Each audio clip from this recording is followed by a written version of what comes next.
Olá, você está no site Diletim, no canal Divergências, que é o podcast da nossa produção. Eu recebo hoje o professor Carlos Alberto Zen. Ele é um especialista em marketing e dá aula na Universidade de Campinas, na PUC de Campinas e também na FATEC. Outra função muito importante do professor Zen é a assessoria de projetos e gestão da CPL Serva, que é a cadeia produtiva local da indústria de máquinas, equipamentos e serviços para cervejarias. E o assunto, apesar de parecer um tanto quanto árido, ele é digamos assim, um setor que está explodindo em Piracicaba, um setor econômico, não só explodindo em termos financeiros, mas também agregando um valor danado ao setor de cervejarias em Piracicaba e na região. Tudo bem, senhor? Tudo bem, Romualdo? Como vai? Prazer mais uma vez estar falando com você. Né?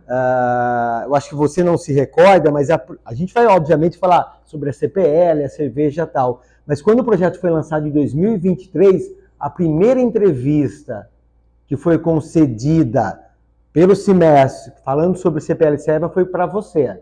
Você não deve se lembrar, né? Porque são tantas entrevistas, tantas conversas, e esse é o motivo especial de eu estar com você aqui, com o público que acompanha o seu trabalho. Eu gosto muito do setor de empreendimento. Sim. Né? Eu admiro demais as pessoas que, num país tão cheio de complicações, conseguem parar em pé e fazer com que um empreendimento prospere. No caso específico da cerveja, né, que eu acho que nós vamos acabar, como se diz, se voltando um pouco mais, eu tenho vários amigos ligados a esse setor. Isso também me atrai muito o tema. Né? O próprio Alexandre, da Cevada Pura, sim, é um profissional que sempre esteve ao meu lado, sempre dando força para as minhas atividades também. E ele conta, inclusive, eu quero até depois que você aprofunde sobre essas dificuldades, ele contou para mim detalhes de como foi o processo para a construção da empresa dele. Um parto, como se diz no sítio, um parto de jumento. Muito difícil, porque não tinha produtos na cidade. Ele teve que buscar em outros estados recursos, tecnologias, enfim. Mas é interessante a gente começar assim com essa reciprocidade, porque de fato eu acho que nós estamos num caminho mais ou menos em comum de focar o desenvolvimento de Piracicaba. Sim. Não, é isso mesmo, né? Empreender no Brasil não é fácil, é uma tarefa gigantesca. Você abrir uma empresa, montando um negócio, manter essa empresa e fechar é uma complicação muito maior do que abrir. Então, são características da área de negócios, da área empresarial no Brasil. E a área da cerveja em si, você também tem as suas complicações, né? Se imagina que trabalhar com cerveja é diversão, né? E quem vê e pensa, imagina se as coisas sejam assim, vê do lado do balcão para fora, do lado da cervejaria para fora. Mas quando você se envolve dentro desse negócio, para você se manter não é algo fácil, né? Desde de você ter uma diversidade grande de produtos, né? A cerveja que o brasileiro mais gosta, né? Que aquela que é comumente consumida é a Pilsen. Mas uma cervejaria que se possa manter esse único estilo de cerveja que é a Pilsen, que o brasileiro tanto adora, não se sustenta no mercado. Para você ver o grau da dificuldade. Então é algo extremamente complexo para você trabalhar. E você fez referência ao Alexandre, né, popularmente conhecido como Xandão da Cevada Pura. E quando você vem discutir a questão do empreendedorismo no negócio cervejeiro, no Brasil, a Cevada Pura é uma das pioneiras. Tá? Se você pega esse movimento que inicia-se lá no começo dos anos 2000, né, nós tivemos desbravadores desse mercado. E a Cevada Pura foi um desses desbravadores. E o que é mais interessante, se houve naquela época 5 empresas que estavam à frente desse movimento, nem todas sobreviveram no mercado. e a cevada pura é uma dessas 5. Eu ousaria até dizer, dessas 3, né? Das 5 que estavam, 3 permanecem de uma maneira ativa e a cevada pura é uma dessas. Então, eu acho que a gente tem na cidade essa prova de que empreender, né, com afinco na área cervejeira pode ser exemplo não só aqui na cidade, como no Brasil como um todo. Por isso, talvez, que a reflexão sobre o setor, né, para compreender a complexidade do setor, a dinâmica do setor e tudo mais, né, que envolve esse segmento de riqueza, porém de muita dificuldade, é que nasce uma CPL Serva. Sim, exatamente, né? É um projeto idealizado em 2022, então não é uma coisa de uma hora para outra, tá? Ele começa a ser idealizado em 2022. Por quem? Pelo CIMESP, que é o Sindicato da Indústria Metal Mecânica de Piracicaba, Saltinho e Rio das Pedras. Então, dentro da estrutura do CIMESP, os diretores que sempre têm essa preocupação com o desenvolvimento econômico da cidade, obviamente que no primeiro momento, olhando para o seu DNA, que é a indústria metalmecânica, mas perfazendo outros espaços. Você já tinha anteriormente um boom da cervejaria artesanal no Brasil. Quando eu digo um boom, Romualdo, é uma situação que, de repente, de 10 cervejarias no Brasil, de um ano para outro, você vai para 200 cervejarias. Então, houve um boom nesse sentido de crescimento. E o CIMESP, observando esse movimento cervejeiro no país e observando também que algumas das suas empresas associadas, né, dentro do total de 250, se tinha um conjunto dessas empresas que ofereciam soluções para as grandes cervejarias do Brasil, que nós chamamos de mainstream. Você tem as artesanais e as grandes que compõem as mainstream. Então você tinha essa visão de mercado, né, do crescimento do mercado cervejeiro e algumas associadas que já atuavam nesse ramo. Mas uma ideia ainda que solta, né, dentro dessa perspectiva e com o nome de APL Serva. E aí o CIMESP ele abre um processo para contratar alguém, né, para ajudá-los a desenvolver esse projeto. Eu sou professor, a minha área é marketing, como você apontou, participei do processo, fui selecionado para isso, e aí eu comecei com esse apoio do CIMESP, apoio financeiro, estrutural, em todos os sentidos, a alavancar e trabalhar dentro dessa perspectiva. O que seria, então, para a gente ter um esclarecimento maior, uma CPL? Isso, porque se você observar, e o público que está nos assistindo também, você vê que eu começo a falar APL Serva, que é um arranjo produtivo local da indústria de máquinas, equipamentos e serviços para cervejarias. Esse arranjo produtivo local, eu vou usar um termo técnico, mas depois irei simplificar o que são os clusters. Tá? É um conjunto de empresas com vocações específicas para atender determinado setor. E o determinado setor aqui em discussão é o da cerveja. Tá? Então, você tinha algumas empresas aqui que, por exemplo, tem negócios com Heineken, Ambev, Grupo Petrópolis. Tá? Então, as empresas de Piracicaba associadas ao CIMESP chegavam nessas corporações. A gente tem, por exemplo, uma das cervejarias, o Grupo Petrópolis, exatamente no Rio, que todo o maquinário da abrasagem começou a se discutir na empresa de comprar, buscar equipamentos na Alemanha. E aí o pessoal, não, mas tem a Dedini de Piracicaba que consegue fazer isso. Então, todo equipamento que você tem ali é da Dedini. Então, só para você poder entender um pouquinho dessa dimensão. E aí, o que acontece, né? Você tinha essa nomenclatura de arranjo produtivo local.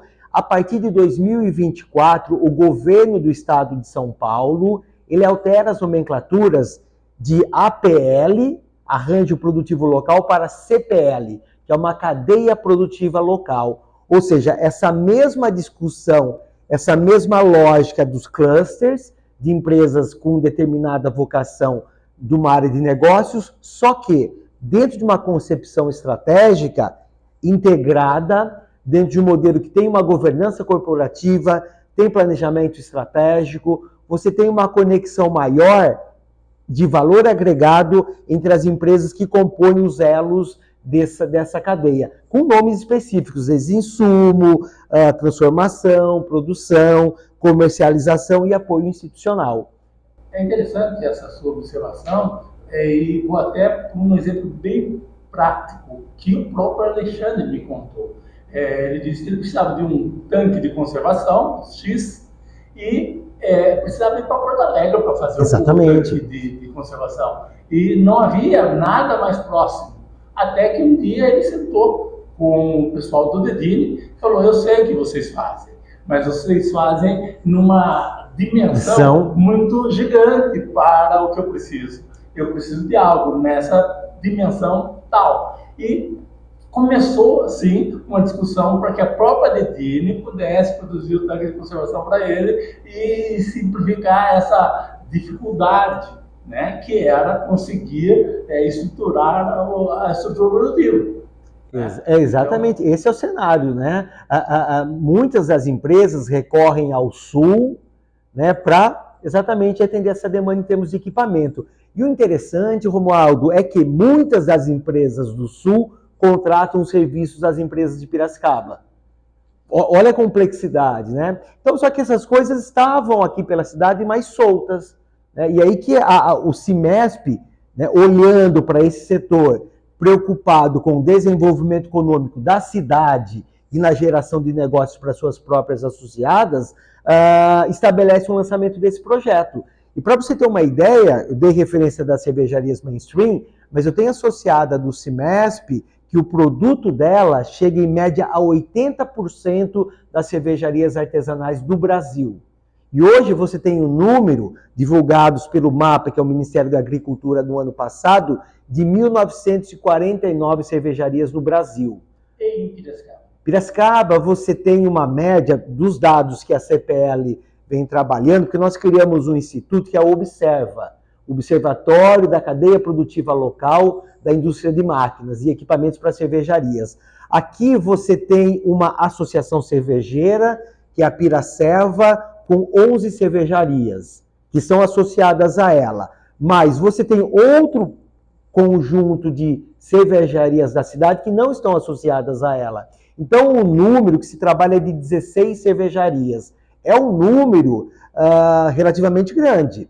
Se você pega em proporções, óbvio, aí tem aspectos metodológicos, tá? Que eu nem vou entrar nessa discussão aqui, mas eu parto de um princípio da territorialidade, né? Esse número, do jeito que ele está, se eu fizer alguns cálculos, ele chega a ter uma densidade cervejeira 4 vezes maior que a do Brasil. Né? E o que é essa densidade cervejeira? Proporção de 1 habitante por quantidade de cervejarias. Né? Então, não por cerveja consumida. Não, por cervejarias, tá. Pelos estabelecimentos abertos na cidade. E aí você tem também uma discussão, esse número ele não leva em conta essa característica, tá? Quando a gente fala em cervejaria, se você for obedecer o termo correto da lei, das normas que estabelecem um conceito cervejeiro, ela precisa produzir a sua própria cerveja e comercializá-la. Quando a cervejaria faz uso do equipamento de uma outra cervejaria para produzir, né? Ou seja, ela produz a cerveja, mas no equipamento terceirizado, nós chamamos de ciganas. Ou seja, eu tenho, por exemplo, vamos imaginar, eu desejo produzir a minha cervejaria, mas eu não tenho equipamento. O Alexandre, da Cevada Pura, pode ser que na ociosidade ele permita que outras cervejarias façam uso. Então eu acabo sendo uma cigana que produz a sua própria cerveja numa outra estabelecida na cidade. E a prática comum. Ela tem a marca, exatamente. A marca é forte, mas quem produz pode ser um terceiro. Isso, devidamente registrado, tá? Só que a produção no terceiro é basicamente com equipamento. A receita de quem produz é do próprio cervejeiro. Tá? Então é uma prática comum no Brasil, né? E quando eu falo aquele número de 1949, as cervejarias ciganas não entram nesse número. Então, se a gente for computar o todo, dá uma média de umas 5.000 cervejarias no Brasil. Tá? E quando também você fala da Pilsen, né, que seria a cerveja mais leve e a mais consumida, no entanto, com um só tipo, um só estilo, você não consegue manter uma estrutura cervejeira, qual é a quantidade de estilos que uma cervejaria precisa ter mínima, digamos assim? No mínimo, e numa situação apertada 7, no mínimo. Tá? E aí você tem, ao longo, tendo esse mínimo, né, Romualdo? Como o conceito da cerveja artesanal, ele trabalha muito com a questão da novidade, e o consumidor deseja essa novidade. Lembra que eu fiz menção da Pilsen como estilo preferido do brasileiro? Preferido porque as grandes marcas, a mainstream, quando se estabeleceram, aí o desenvolvimento econômico do país tal, era a única cerveja comercializada. Se é o único produto, você foi moldando o gosto e a preferência do consumidor. Então, é fácil de fazer, é rápido, entre aspas, o preço mais acessível. Então, se produziu muito mais especificamente para atender demanda de mercado e não em conhecer as preferências, os gostos e desejos do consumidor. Tá? Então, por isso que a gente entende o Pilsen como a principal. Fomos criados para consumir esse único tipo de cerveja. Só que o consumidor hoje ele quer coisa nova e o novo vem da artesanal. Você chega a encontrar cervejarias, Romualdo, que por ano fazem 42 novos lançamentos. 42? Exatamente. Né? Ele faz uma variação de uma IPA, de uma Stout, de uma Weiss, né? De uma Vitibir. E o consumidor ele está ávido por essas novidades, né?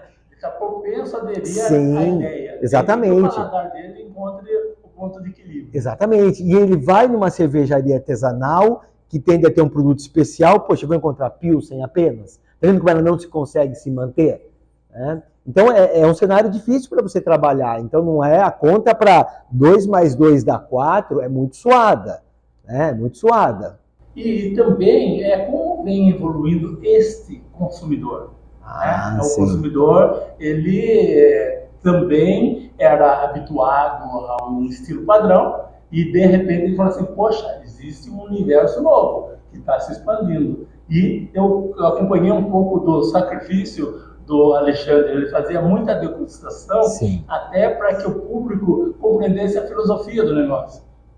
E a partir do momento que o pessoal foi percebendo a riqueza do que ele estava apresentando, isso foi num ascendente.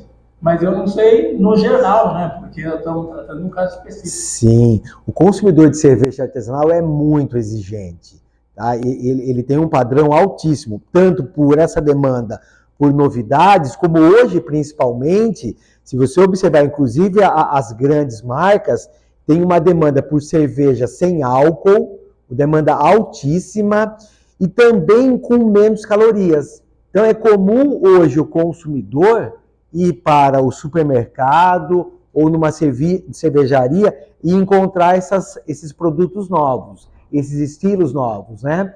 E lembra a perguntinha que você fez, uma quantidade mínima de estilos, né, que você precisa ter. É importante dizer que o Brasil, no mundo, um número por cima, né? Você tem uma média de 150 estilos de cerveja. No total, isso, uma média. O Brasil tem um estilo, que é a Catarina Sour, né? Que é uma cerveja que vem cada vez mais ganhando adeptos. É uma cerveja com sabor, um sabor de fruta. Então, aproveitando esse clima tropical do Brasil, a demanda por refrescância. Então, é comum você encontrar a sour no misto de maçã verde, de manga, laranja, tangerina. Você tem uma acerola, uma infinidade de variações da Catarina Sour com um paladar que atende à preferência do consumidor. E vem sendo muito bem comercializada, viu? Se você pegar, ouve, né? Tem os concursos nacionais e internacionais que elegem as melhores cervejas, né? Quando você pega cerveja com sabor, a melhor do mundo é uma sour feita em Campinas, pela Sim Cerveja.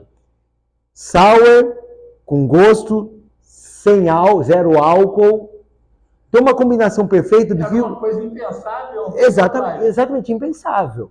É impensável. E é interessante você ver a fórmula, né? O Davi da Cervejaria Cogumelo, que é quem prepara assim. Eu acho que ele estava num congresso, não tinha nada a ver com cerveja. E foi apresentar o caso de cerveja. E aí uma senhora levanta no palco e fala, olha, isso, ouvindo ele dizer, olha, se você é tão bom assim no que você faz, que você fica falando que faz a cerveja assim, sabe? Você não faz uma cerveja sem álcool, já que você é tão bom. E ele ficou com isso, foi premiada, tá? É uma das referências do Brasil, aqui próximo de Campinas. Perdão, aqui próximo de Piracicaba, Campinas, né? Aqui na própria cidade, a Dama Beer, tem uma linha específica de cerveja zero álcool, exatamente para estar sintonizada a essas novas demandas. E o consumidor é muito exigente. Você diz que é muito exigente e também é de um poder aquisitivo diferente. Sim. Assim. Qual seria esse poder aquisitivo? Sim. Eu acho que, a precisar os valores, eu vou usar uma frase que define bem o que é o conceito de cerveja artesanal e as pessoas vão conseguir entender esse valor. É beber pouco, mas beber bem. E esse pouco, né, vamos até fazer um paralelo, de repente, né, uma latinha de cerveja pode custar o quê? 5, 6 reais? Um copo de uma cerveja artesanal, uma média de 12, 13, 15 reais. Então, eu diria que é praticamente o dobro um copo de uma latinha. Exatamente, no mínimo, tá? Mas vale, porque não é uma produção em escala, muitas vezes é uma produção feita exclusivamente para um lote, como a gente tem aqui em Piracicaba, um lançamento recente da Container Beer, um lote específico da IPA Tangerina. Tá? Ele comunica ao público dele, exatamente, aquele lote e acabou. Isso, tá vendo? É uma coisa feita para determinado momento, não basicamente deixar para estoque por 3, 4 anos, né? Ou até um período menor, 1 ano, 7 meses. Então tem todo esse trabalho, muitas vezes feito pelo próprio cervejeiro, que é o dono do estabelecimento, que você tem a chance de ir numa cervejaria, se encontrar com ele, né? Ele explicar um pouquinho dessa cerveja. É comum, você fez referência da cevada pura, é comum você passar pela cevada e se deparar com o Xandão ali. É comum você ir na Em Nome do Malte, uma outra cervejaria que nós temos, e se deparar com o Rafael. E o curioso disso é acertar na média, digamos assim, a qualidade do produto. Sim. Porque suponhamos que o cervejeiro aposta todas as fichas num determinado sabor e o público não aceita. Isso. O prejuízo não é pequeno. Não é pequeno. E aí, mesmo que seja um lote para durar 2 meses, e para você fazer isso escoar, né? Você tem uma dificuldade tremenda daí, sabe, né? É quase que uma arte. Pode pegar como uma arte. Fazer cerveja artesanal é arte, envolve o que nós chamamos de economia criativa. Né? Alguns estudos da CPL Serva levam a esse entendimento. Né? Lembra que eu fiz menção do Observa, né? que é o Observatório da Cadeia Produtiva? Eu me aproximei para levantar dados, até pela vocação de professor, e entender um pouquinho mais desse mercado, pesquisas com as cervejarias artesanais, pesquisas com quem produz as máquinas, os equipamentos para cervejarias.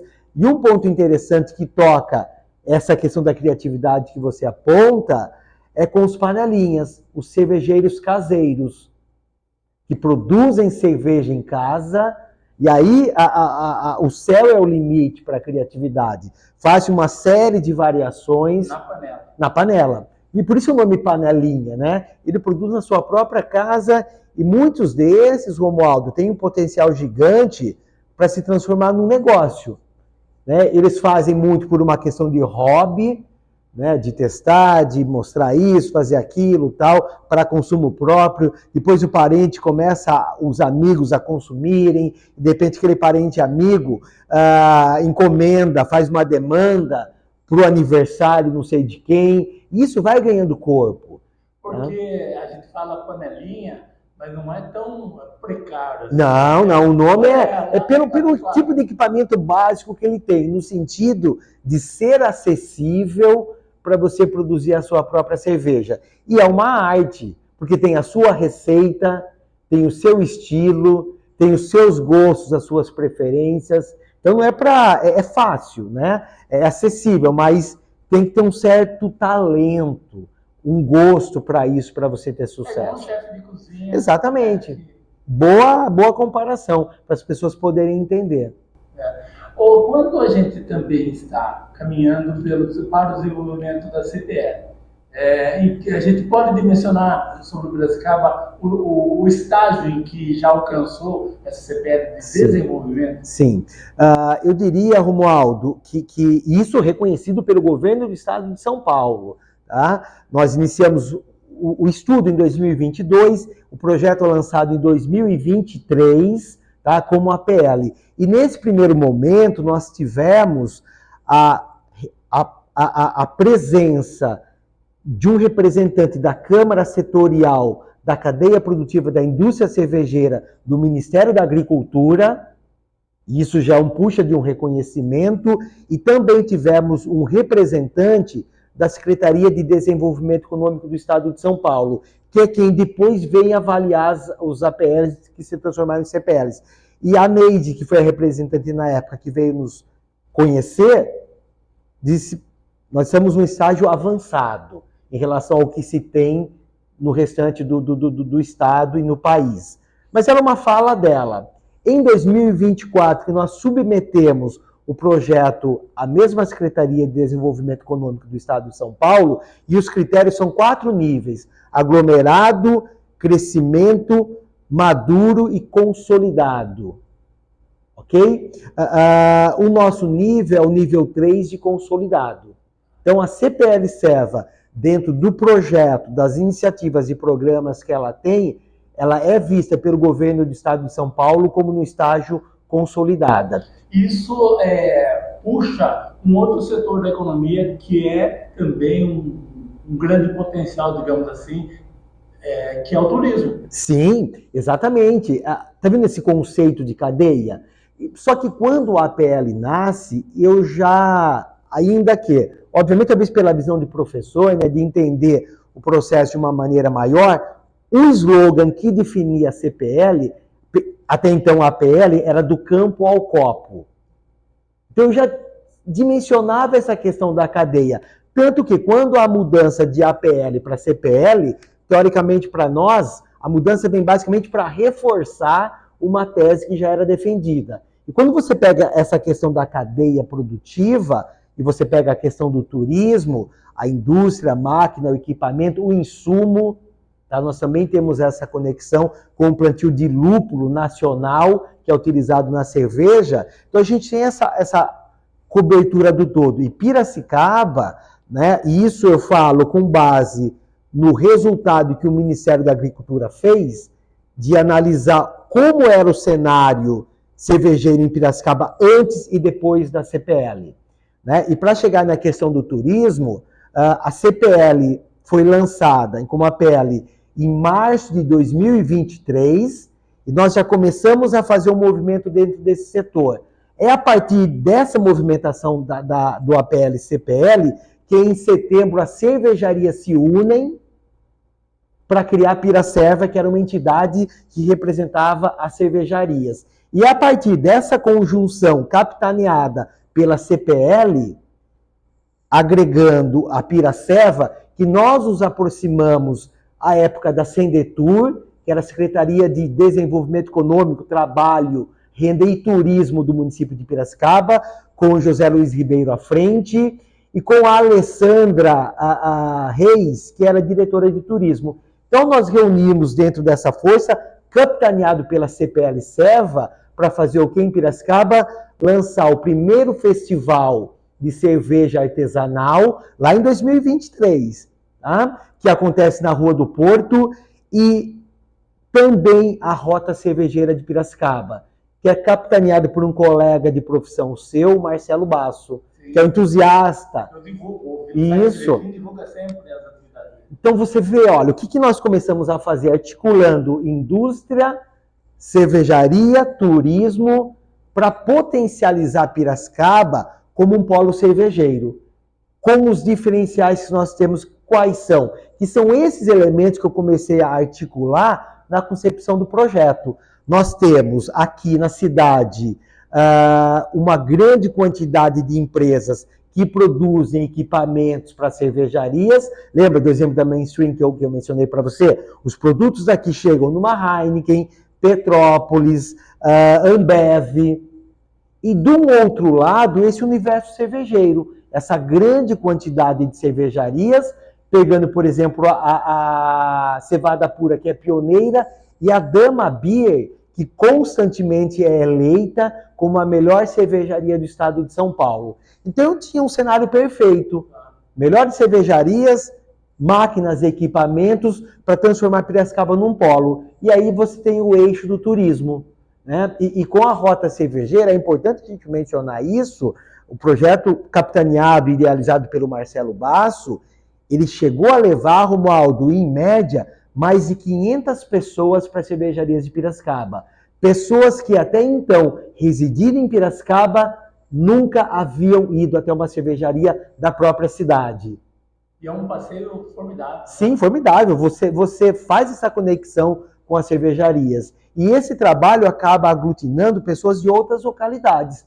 Tanto que a gente começou em 2023, o governo do estado de São Paulo, no finalzinho de 2025, começa a lançar algumas rotas pelo estado.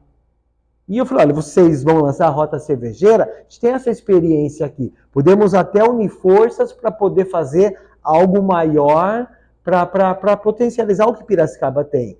Então, nós temos essa representatividade. Um detalhe, lembra que já fiz referência ao mapa do Ministério da Agricultura? Eles lançam o anuário da cerveja em Brasília. Lá até porque o Ministério está lá, né? Pela primeira vez na história, eles fazem o lançamento do anuário da cerveja em Piracicaba. Quando? Em 28 de setembro de 2025. Porque eles passam a olhar de uma maneira diferente para a cidade, como consequência de todo esse trabalho que é feito. Falta ainda ou nós já temos um embrião de uma Oktoberfest? Não, isso já é algo concreto, né? Tanto que a partir desse movimento, a Piraceva, ela tem 2 grandes eventos, além daquele Pirabir, né, que é articulado dentro daquele contexto que eu apresentei para você com a prefeitura. Você tem a Piranaípa, que acontece no primeiro semestre, e a Oktober Pira, que acontece no segundo semestre. Então você tem basicamente, no calendário oficial do município, 3 eventos cervejeiros. Tá? E um detalhe, acho que é importante a gente falar isso também, né, porque você fala do turismo e eu destaco a cadeia produtiva como um todo. Isso são dados da Fundação Getúlio Vargas, né, que realizou um estudo para a Ambev. É um número interessante, Romualdo, que quando uma cervejaria contrata uma pessoa para trabalhar nela, abre um posto de trabalho, na cadeia como um todo, eu pego desde a questão do lúpulo, do plantio, da matéria-prima que vai ser utilizada no equipamento, até a cervejaria, no ponto final dos eventos, ele replica em 34 novas oportunidades de trabalho, novos postos de trabalho na cadeia como um todo.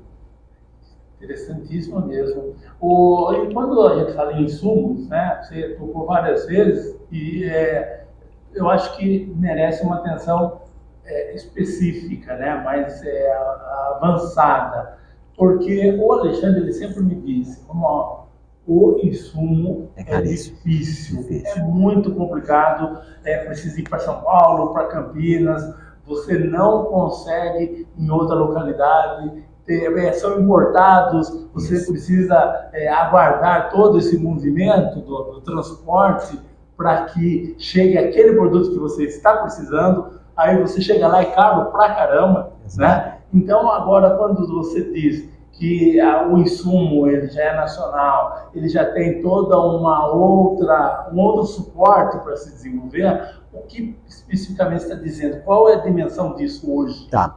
É exatamente esse o cenário, tá? E o insumo é importado. Se você pega o lúpulo, vem de outros países. Então você tem uma combinação de fatores para adquirir esse insumo que será utilizado, né? Ele que dá o sabor para a cerveja. Então, você precisa disso. Então, essa questão de você internacionalizar tem uma série de dificuldades. Caríssimo. E o que se começa a trabalhar, Romualdo, é o plantio de lúpulo no Brasil. Só que, para você facilitar, baratear, agilizar esse processo. Só que aí entram algumas questões de qualidade, tá? Que a indústria do lúpulo, a cultura, vem se desenvolvendo. Só que para a indústria cultivar o equipamento, o produto aqui, a matéria, o insumo, vamos dizer dessa maneira, faltam-se equipamentos. Então, olha que coisa interessante. E de onde que vem esse equipamento para você? Quero produzir lúpulo no Brasil. Muito embora seja um plantio fácil, mas depois para você secar, tá? Ou em grande escala. Vai se buscar na Europa.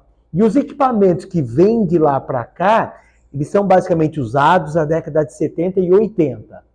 Tá? Então, há uma lacuna no Brasil em relação a esses equipamentos. E aí tem um detalhe interessante. 45 anos. Viu? Tá vendo, né? E sem falar do custo para você trazer isso.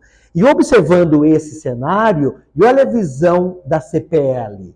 Poxa, se tem dificuldade nesse insumo, mas por quê? Porque o Brasil não tem uma cultura disso. Se começa a desenvolver a cultura, mas falta o equipamento para isso, qual que foi a perspectiva da CPL? Numa das nossas reuniões, eu aproximei os que plantam lúpulo, ok? E, de um outro lado, quem produz equipamentos. Se quem planta tem necessidade de equipamento, por exemplo, para secar, quem produz, será que não consegue evitar com que o produtor do lúpulo vá para outro país para buscar o equipamento, encareça, tenha dificuldade?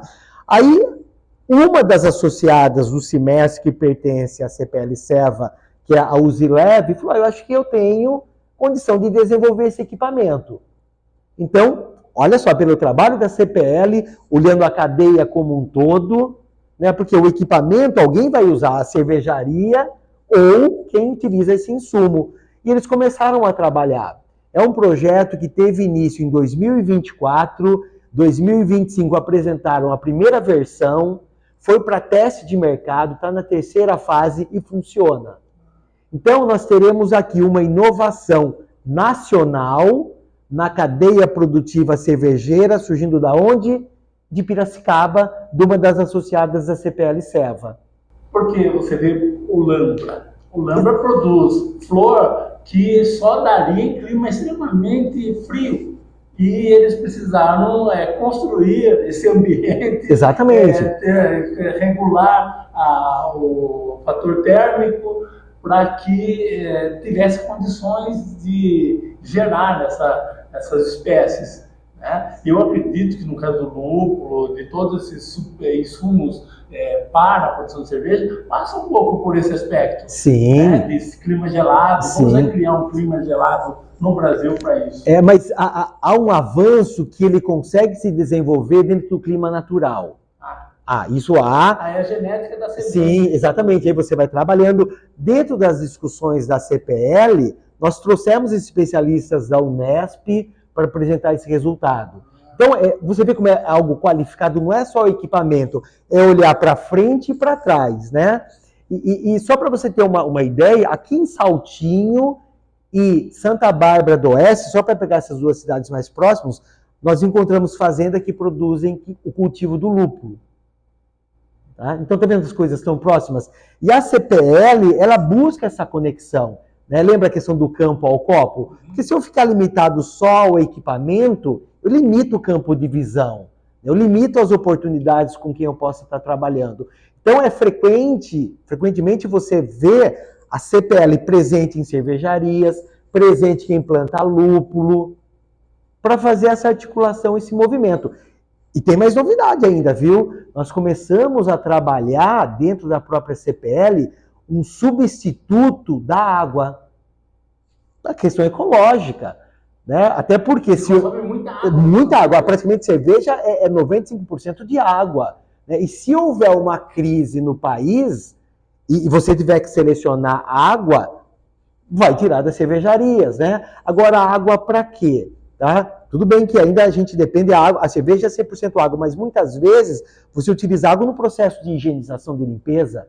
Então, nós temos dentro da CPL, né, no processo do CIP, estudos sendo desenvolvidos para o uso do ozônio em substituição à água em alguns processos, dentro de uma visão muito mais ecológica, ambientalmente correta, para se ter essa preocupação. E saúde também. Tudo, exatamente, né? A CPL nós lançamos em dezembro do ano passado, né, o Sustenbir Brasil, que é um programa voltado exclusivamente para tratar da sustentabilidade na cadeia produtiva. E laboratórios de pesquisa para esse estudo, né? Porque alguns laboratórios já devem estar agregados a essa cadeia. Sim, você tem tanto os laboratórios como quem produz o equipamento dos laboratórios. Uma das empresas que produzem equipamento para laboratório é a Tecnal,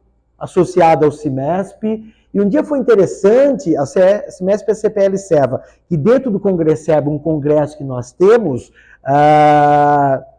dentro do químico, do laboratório, apresentando tal, comecei a ver, poxa, esse equipamento que você tem aí no fundo, fala para mim qual é a marca, era Tecnal, tá vendo? Saindo de Piracicaba e indo para o outro lado do estado de São Paulo. Então você tem os laboratórios com os quais a CPL tem uma conexão, você tem também quem produz esse equipamento, no caso a Tecnal, então você tem uma integração total. Nós temos também, prestes a ser lançado em Piracicaba, e tende a ser uma inovação também nacional, um selo que certifica a origem da cerveja. Desenvolvido por quem dentro desse trabalho que a CPL estabelece? Com o Sena USP. Então, inclusive, o mundo acadêmico também faz parte da cadeia. Sim, nós temos, até pela minha própria vivência, o Tom, nós temos dentro do modelo de governança da CPL Seva o Comitê de Ensino, Pesquisa e Extensão, exatamente para trazer a academia, com as suas pesquisas e estudos, para que eles possam desenvolver alternativas a serem oferecidas para cervejarias. Um dos parceiros que tem uma relevância grande, eu fiz menção da Sena USP, é a FATEC, tá? Que tem um curso de ciências de alimentação, de alimento, e que tem tudo a ver com o que nós produzimos. Tá? Então você começa a entender a dimensão estratégica que a CPL tem, que se eu ficasse basicamente olhado para os equipamentos e para as máquinas, é a essência do CIMESP, é a essência da CPL, mas numa visão mais estratégica, para poder agregar valor nas soluções que são desenvolvidas, eu olho para a cadeia como um todo. Em escala de valores, já dá para dizer alguma coisa quanto uma CPL movimenta? Eu não consigo ainda precisar o número, mas isso já vem sendo calculado, tanto na geração de empregos diretos e indiretos. Tá? São empregos qualificados. Qualificados, exato. Você tem engenheiro químico trabalhando, técnico em alimentos, né? Você tem o engenheiro de produção, você tem diversos mestre cervejeiro, a área da gastronomia, é uma cadeia riquíssima, tá? Até porque, né, tem que ter uma formação, tem que ter um conhecimento dentro dessa área. Mas escola para mestre cervejeiro em Piracicaba já temos? A escola em si não, mas você tem parcerias de quem? Da própria CPL Seva com as escolas cervejeiras do país. E nós temos aqui, se você, no espaço próximo, o Senac de Águas de São Pedro, tá? A própria FATEC, exatamente. Então a CPL, ela acaba sendo um elemento que articula todas essas questões. E trabalha regionalmente. Exatamente. A gente pega a região metropolitana de Piracicaba como um foco inicial de atuação, tá? Que são 24 municípios. Até porque, quando você observa, 1/3 das cervejarias dentro desses 24 municípios está em Piracicaba. Né? É um estudo que o Ministério da Agricultura fez para estudar o efeito mercado cervejeiro na região metropolitana de Piracicaba antes e após a CPL. E é comum, né? Você não via até então né, esse movimento cervejeiro na cidade. E é legal observar também o nível de formação ou a característica do empreendedor desse setor. Exato, exatamente, né? No mapa panelinha, que é essa pesquisa feita pela CPL Serva, sob o selo do Observa, nós vamos estudar exatamente isso, tá? E tem vocação, tem necessidade, são as mais diversas histórias, né? Gente que tem duas profissões, começa fazendo em casa de panelinha e depois resolve empreender. E a CPL também busca apoiar e auxiliar esses empreendedores. Eu diria que pelos nossos estudos, nós temos aqui um potencial para 2026 de umas 5 novas cervejarias na cidade de Piracicaba. Sem sombra de dúvida, exatamente. Tá? Que se você oferecer um apoio, como a CPL... São panelinhas. Exatamente, panelinhas. Que dentro desse movimento tende a crescer, a chegar até no nível de uma cevada pura, de uma Dama Beer. Tá? E em média, Romualdo, por menor que seja o porte da cervejaria, ela chega a estabelecer, em média, tá? No mínimo 5 postos de trabalho. No mínimo. E lembra, um posto de trabalho na cadeia toda eu multiplico por 30 e pouco. Quando eu falei do Oktober, eu pensei na Oktober Sim. Santa Catarina, né? Santa Catarina. Isso. Por quê? Porque ela é nacional. Exato. Então, quando a gente fala numa festa local, ela também teria que ter uma dimensão nacional. Isso está na perspectiva. Sim, sim. Tanto que se você observar, só um paralelo que você me fez lembrar, Santa Catarina. Qual é o estilo brasileiro? Catarina Sour. Por que Catarina? Desenvolvido lá. Tá? Então, e isso vai para o mundo, né?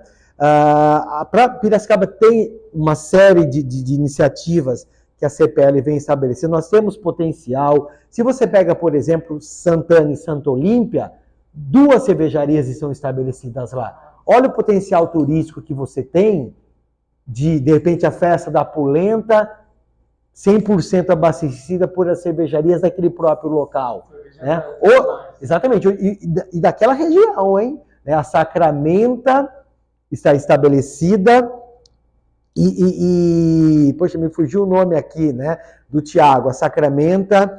Poxa, agora deu um branco aqui, tá? Mas, ó, o Tiago vai até me perdoar depois, né? Austeria, isso, me perdoa, né? A Sacramenta do Igor, tá? E a Osteria que tem, exatamente, tinha a Estela Alpina. É que são tantas marcas, tantos números, né? Para você se referenciar. Então, olha que potencial.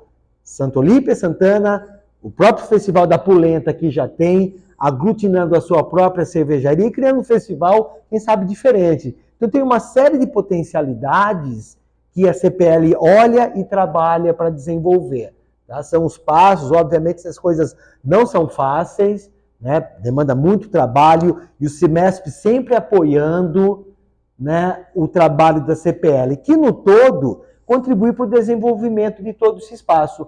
Eu não sei se haveria, e com modéstia à parte, esses festivais cervejeiros não fosse o movimento desencadeado pela CPL em 2023. Porque até então havia esse festival? Não havia. O boom da cervejaria artesanal estava presente desde 2000 e não se tinha isso. Então, eu não ouso, né, dentro de toda a modéstia, mas de entender que foi a CPL Serva, capitaneada pelo Cimesp, que dá boom a esse movimento. Não que ela queira ser detentora disso, nada disso, né? Mas para dizer que o Cimesp contribui para o desenvolvimento econômico de Piracicaba, direta e indiretamente. Porque ela organiza, exato, de forma, um setor exato, que potencializa demais. Exato, e potencializa não olhando só para o próprio espelho, que é a máquina, entendendo a cadeia como um todo. E essa é a função do Cimesp, né? Na sua essência, contribuir para o desenvolvimento econômico da cidade. Porque Piracicaba e o Cimesp está presente nesta reflexão, é é uma das pioneiras em cadeia produtiva. Exato. Porque nós temos o setor metal mecânico, que é muito rico, e desde o início do século passado, né, nós já desenvolvíamos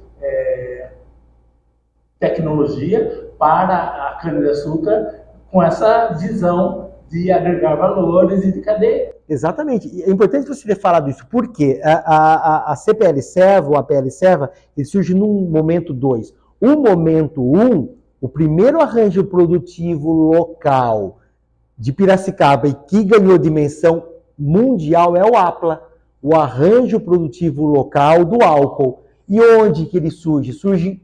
Fica incubado em qual espaço? Exatamente no próprio CIMESP. Então, por isso que, quando você olha para a história dos arranjos produtivos locais em Piracicaba, o CIMESP é protagonista. E não sou eu dizendo, não é você, é a história. Né? Ó, tanto isso, exatamente. É olhar para. Exatamente, esse é o ponto, é a história, né? E se você, poxa, mas onde surgiu? Onde ficou estabelecido até ganhar uma envergadura? No CIMESP. E tanto que ele faz o mesmo movimento, né, com o APL Serva. E eu nem estava presente, lembra que eu falei que teve todo um processo? Então o CIMESP, olhando para a vocação do desenvolvimento econômico da cidade, é quem levanta a bandeira e faz esse recorte. Exatamente, com o mesmo olhar estratégico que se teve há um tempo atrás com relação ao álcool. E eu ouso dizer, Romualdo, se essa bandeira tivesse sido levantada antes, no boom do cervejaria artesanal, nós estaríamos numa fase até mais avançada. Né? Porque o boom, se você pega, lembra, olha, do espaço de 10 cervejarias para 200 no Brasil, o que o mercado demandou de equipamento, tá? Então, mas mesmo assim a gente vem fazendo um trabalho, nós somos reconhecidos nacionalmente, né? Nós temos uma credibilidade, tanto que nos eventos cervejeiros nacionais que eu vou, eu nem preciso mais me apresentar. Não sou um ilustre desconhecido. É o Zen da CPL Serva, um projeto bem legal, bem ousado que Piracicaba tem. E dentro do próprio contexto da CPL, junto ao governo do estado de São Paulo, nós somos vistos de maneira diferente. Tá? No sentido de dizer, olha, não tem nada igual ao que vocês fazem aqui. Modéstia à parte. Tá? Modéstia à parte é o que a gente ouve falar. Para quem não conhece, não está entendendo muito bem sobre o que nós estamos falando, o Zen, o professor Zen, trouxe inclusive um modelo aqui, de um estilo de uma cerveja produzida em Piracicaba, Mila Birra. Exatamente. Se quiser falar sobre ela, eu acho que é a demonstração mais clara do que nós estamos falando. Né? O Ariovaldo Furlan é um piracicabano que produzia cerveja em casa, né? Era um panelinha. Exatamente, dentro de uma questão de um hobby. E ouvindo ele é um dos tantos que nos procuraram. Ouvindo essa bandeira levantada pelo CIMESP com a CPL Serva, nos procurou. Com a ideia de levar a proposta adiante, nós o apoiamos, incentivamos, estruturamos, ajudamos na concepção do negócio e está aqui o resultado. Uma IPA. Exatamente, para ser lançada agora no final do mês de março. Então ela não está nem no mercado ainda. Não, isso aqui é lançamento, é novidade, né? Se você encontrar alguém que comercializou, foi na base da amizade. Isso será lançado, será inaugurado em Piracicaba. E tem outras cervejarias desse mesmo movimento, que se integram à CPL Serva para poder ter um apoio na sua articulação. Porque então é a gente ficar falando. Aí outra coisa, olha, né? Exatamente, né? E logo as pessoas vão ter contato com essa marca, vão poder encontrá-la, haverá o próprio espaço comercial na cidade para você poder prová-la. E ela vem, Romualdo, com 2 estilos, porque um ainda lembra a Pilsen, que é insuficiente para você. Mas como ele está começando, né, 2 só para sentir o mercado, certamente ele será obrigado, né, pela própria exigência do mercado, de quem vem frequentar, a ter um outro estilo. Uma diversidade. Exatamente. Então a Mila é o exemplo mais claro do Ariovaldo Furlan, disso que nós estamos falando. E ele sintetiza um pouco o que as demais Sim. cervejarias estão fazendo Isso. para se desenvolver. E dá a impressão que eles trabalham um pouco assim, também até com sazonalidades, né? Por exemplo, nós somos no outono. Exato. De repente, eu não sei, mas pode ser uma cerveja que vai marcar o outono. Sim. Outras mais para o inverno, inverno. E tem estilos específicos, por exemplo, né? Dois que se aproximam disso, Porter e Stout. É aquela cerveja escura que talvez as pessoas façam uma associação com a antiga Caracu. Mas em termos de qualidade, de sabor, não combina. Tá? É muito mais distante. E quando você faz uma harmonização desse estilo cervejeiro com um prato específico, fica o melhor dos mundos. E só até comentar desse movimento, obviamente não falando ainda, tá? Mas tem um movimento feminino, de mulheres à frente desse movimento aqui em Piracicaba, sendo a principal referência.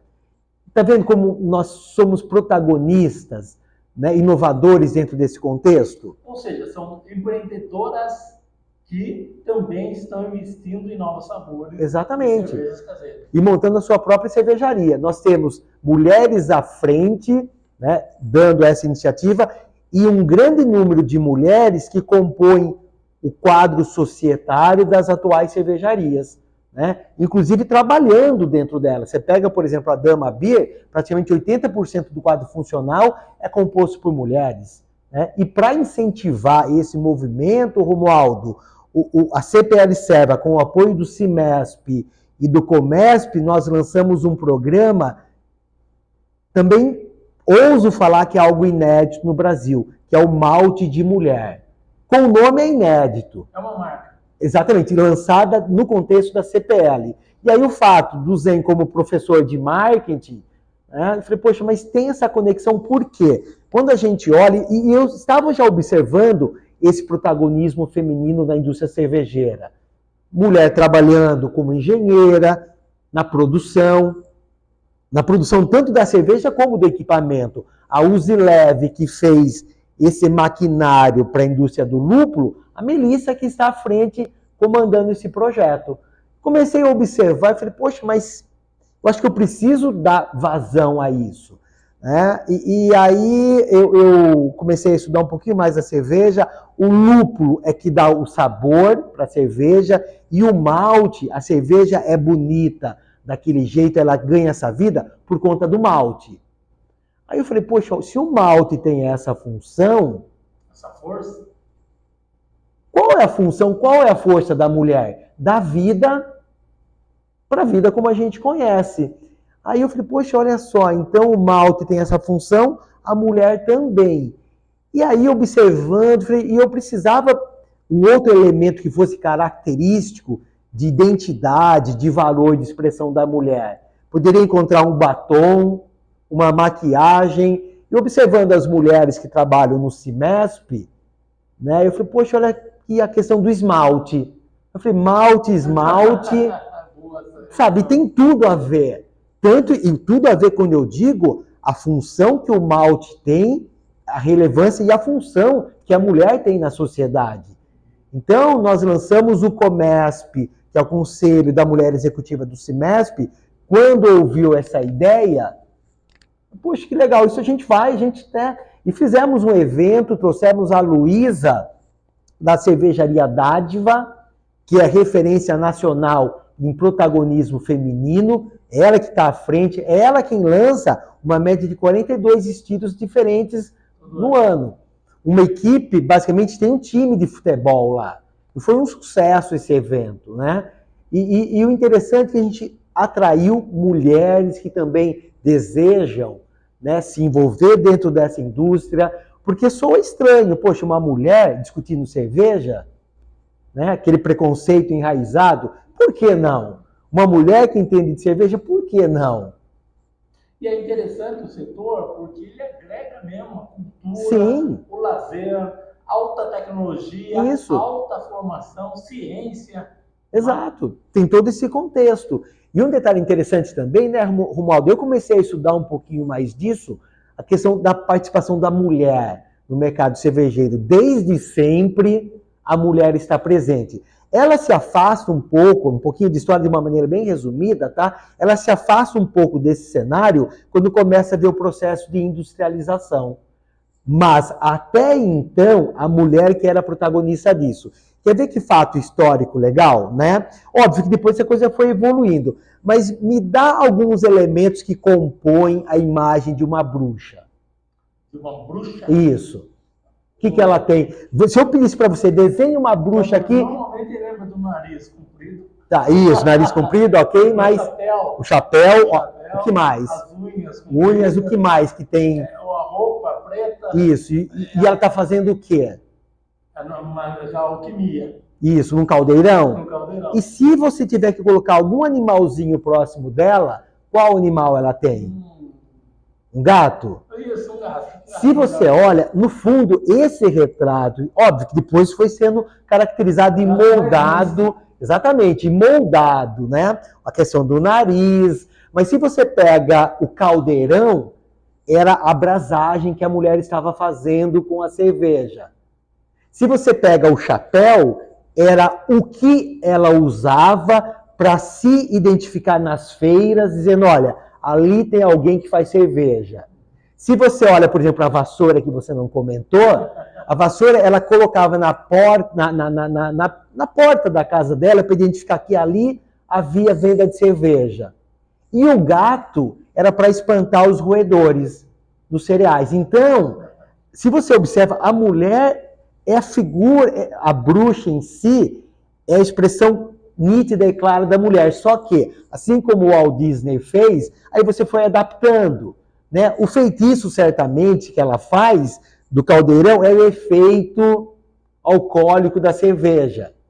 Aí foram algumas adaptações, mas para você ver a importância que a mulher tem dentro desse contexto. E o malte de mulher, ele vem exatamente para isso, para resgatar esse aspecto histórico, no primeiro momento, para criar espaços para que a mulher seja integrada dentro dessa indústria e valorizada.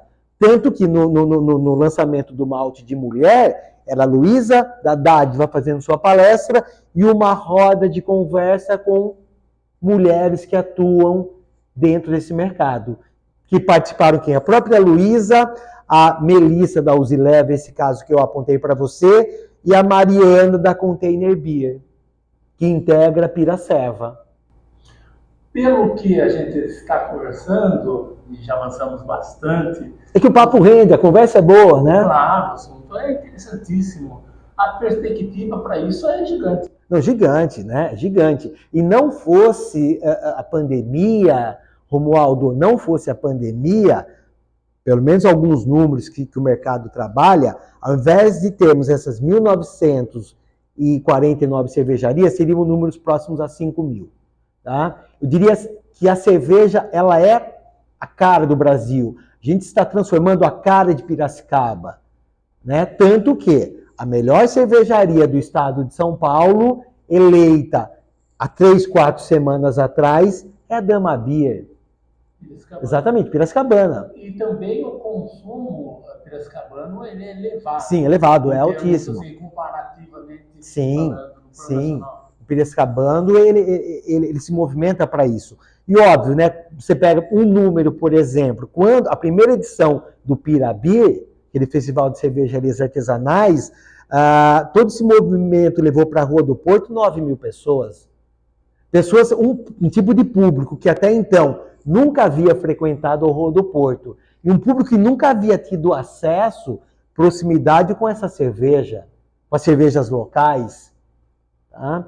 Então, é um trabalho bonito. Eu acho que no futuro, né, Piracicaba será reconhecida, né, tanto pelas cervejas, né, cervejarias, como pelos equipamentos. Né? Isoladamente já é, mas de uma maneira mais integrada e dando-se vazão a isso, eu, em qualquer palestra que eu venha fazer fora de Piracicaba, eu sempre faço menção da CPL e destaco protagonismo cervejeiro no Brasil, Cevada Pura, melhor cervejaria do estado de São Paulo, Dama Beer.